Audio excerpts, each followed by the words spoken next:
भारतीय संविधान दिनाच्या 75वा अमृत महोत्सव दिनानिमित्त जिल्हा विधी सेवा प्राधिकरण भंडाराच्या वतीने डॉक्टर बाबासाहेब आंबेडकर यांच्या पुतळ्याला अभिवादन करण्यात आले।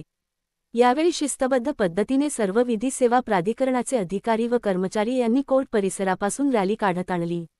यावेळी जिल्हा विधी सेवा न्यायालयाचे मुख्य न्यायाधीश श्री आसमार तथा सर्व भंडारा न्यायालयाचे न्यायाधीश यांच्या उपस्थितीत संविधान प्रस्ताविकेचे वाचन करण्यात आले।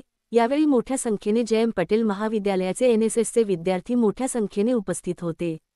भारताचे लोक समाजवादी धर्मनिरपेक्ष लोकशाही गणराज्य घडवण्याचा सामाजिक आर्थिक व राजनैतिक न्याय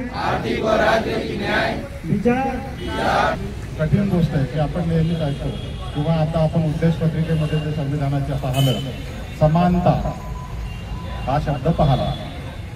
आपण जर कायद्याच्या दृष्टिकोनातून समानता पाहिली तर सर्व समान किंवा वर्गणी आपल्याला असं वाटेल की सगळे एकाच लाईनमध्ये किंवा सगळे सारखे आहेत। कायद्याला असं अपेक्षित किंवा संविधानाला असं अपेक्षित नाही।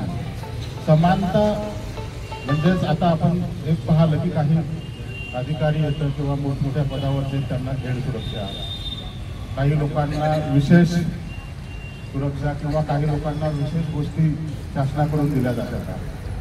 प्रत्येक नागरिक आहे, प्रत्येकाला जीव आहे, पण प्रत्येकाला जीव असताना प्रत्येकाला समान का नाही बरं, प्रत्येकाला घर सुरक्षा का नाही किंवा प्रत्येकाला सारखा पगार का नाही किंवा प्रत्येकाला सारख्या संधी का नाही, म्हणजे समानता आहे का?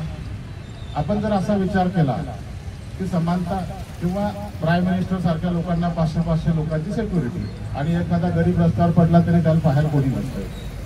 आता आपण हा जो संवाद किंवा आता दुसरं एक उदाहरण देतो की म्हणजे क्रिमिनल कायद्यामध्ये जर गेला आपण, समजा तुम्ही असे रस्त्याने चालला आणि रस्त्याने चालत असताना म्हणजे गाडी घेऊन चालला, तुम्ही कुठेतरी प्रवास करत तिथून आपण असं गृहीत धरू की नागपूरला चालला। मी सर्वप्रथम आपल्याला संविधान दिवसाच्या शुभेच्छा देतो। जे संविधान आपण स्वतःला अंगीकृत करून घेतलेले आहे ते आपण आत्मसात करून आपल्या अधिकारासोबतच दुसऱ्याच्या अधिकाराची सुद्धा आपण जाणीव ठेवावी आणि या भारत देशाला एक समृद्ध देश म्हणून सगळ्या जगामध्ये विकसित करावं या इच्छेने व या आशेने मी 2 शब्द संपवतो।